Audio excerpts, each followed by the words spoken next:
A gente fala agora sobre os receios de estagflação. Lembrando, né? Estagflação é quando a estagnação econômica e a inflação alta acontecem ao mesmo tempo e ganharam força em meio a esses, no caso, esses rumores ganharam bastante força em meio à guerra no Oriente Médio. E para entender um pouco mais sobre esse contexto, os riscos nas cadeias produtivas, falamos agora com o Ciro Reis, colunista aqui do CNN Money. Bom dia, Ciro. Obrigada por conversar com a gente aí nesse feriadão. Bom dia, Muriel. Bom dia a todos. Ciro, quero muito te ouvir sobre esse risco. Antes de mais nada, quais são os indicadores que você enxerga que podem, pelo menos, trazer algum panorama de que a gente pode estar caminhando para uma estagflação? Olha, é sempre bom lembrar que quando a gente fala de estagflação, a gente está falando de um cenário onde vários elos se encontram. Ontem mesmo, o chefe da Comissão de Energia da União Europeia fez a seguinte advertência: devemos estar preparados para o pior cenário. Qual é o pior cenário?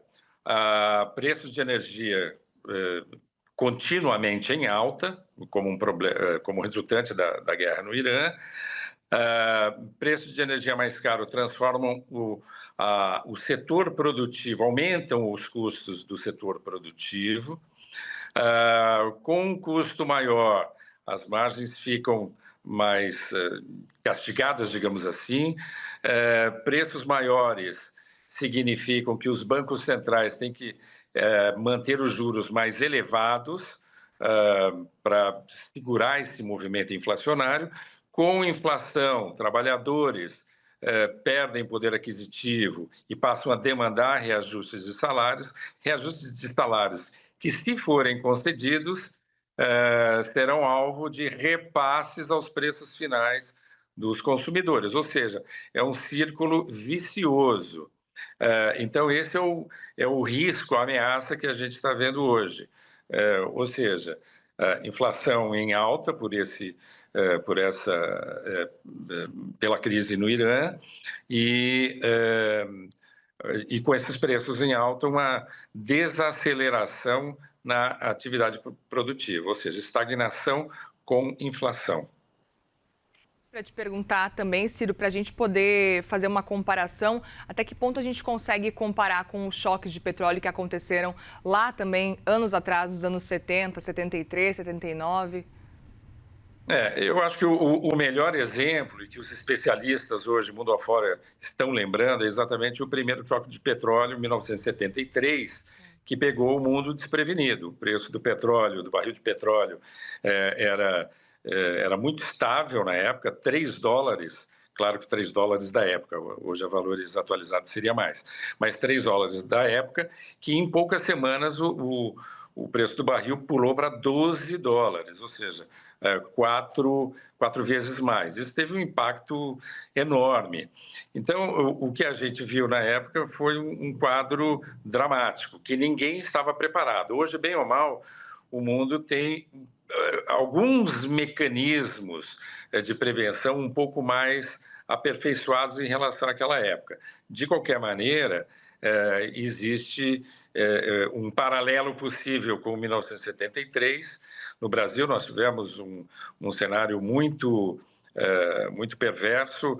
A inflação, um ano depois do primeiro choque de petróleo, em 73, em 74 a inflação já estava em 15%, mais de 15%.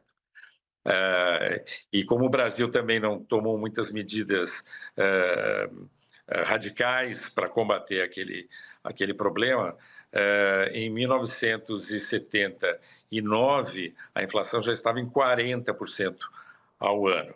Então, esse paralelo é possível, só lembrando, uma atenuante, que nos anos 70 o mundo tinha menos mecanismos para lidar com esse problema. Mas é importante a gente ter sempre presente que esses riscos existem, podem ser um pouco menores, mas é possível antever que a normalização, digamos, da economia mundial, ela vai demorar um pouco. As estimativas de que há diferentes estimativas de que o PIB global pode cair este ano entre 0,8% até 1,2%.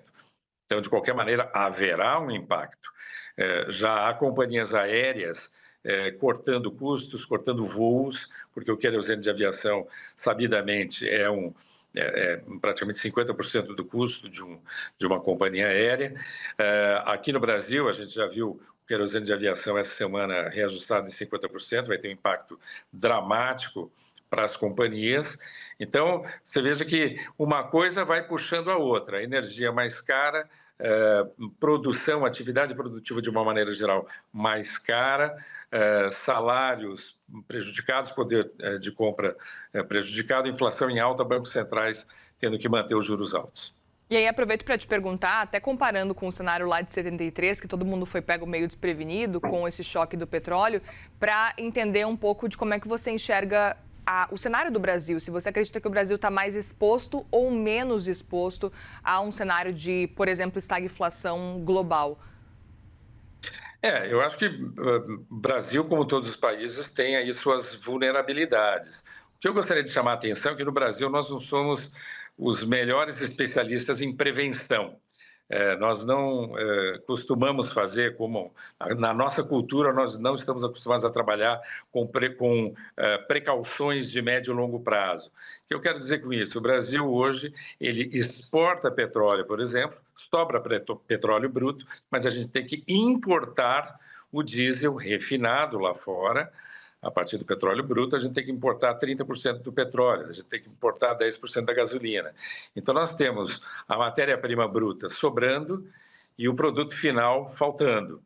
Então, seria desejável que tivéssemos previsto uma situação, tivéssemos trabalhado numa situação segundo a qual pudéssemos refinar todo o petróleo que produzimos. Isso é um cenário ideal, é evidente, mas é necessário pensar desta forma integrada. O Brasil já produziu mais fertilizantes do que precisava, passou a comprar mais fertilizantes lá fora, abrindo mão de ampliar a produção de fertilizantes aqui. Agora, o agronegócio, que é um dos pilares mais importantes da economia, se vê ameaçado, porque o fluxo de fertilizantes pode ser prejudicado em função dessa crise. Então, veja que planejamento de longo prazo não é o nosso forte no Brasil. Talvez esse seja um bom momento para a gente aprofundar essa visão, esse caráter preventivo e pensar mais estrategicamente em direção ao futuro. E até aproveito para te perguntar e entender como que você enxerga as políticas realmente econômicas, quais seriam as melhores diante de um cenário de estagflação global. Como que o Brasil pode reagir a esse cenário, levando em consideração que pode ser realmente um movimento global? O nosso problema é que em ano eleitoral é difícil qualquer medida mais dramática. Então, por exemplo, no Egito, vou pegar um caso específico, o Egito já decidiu que lojas fecharão mais cedo, até sinais de trânsito serão desligados, já uma série de medidas sendo implementadas para poupar energia.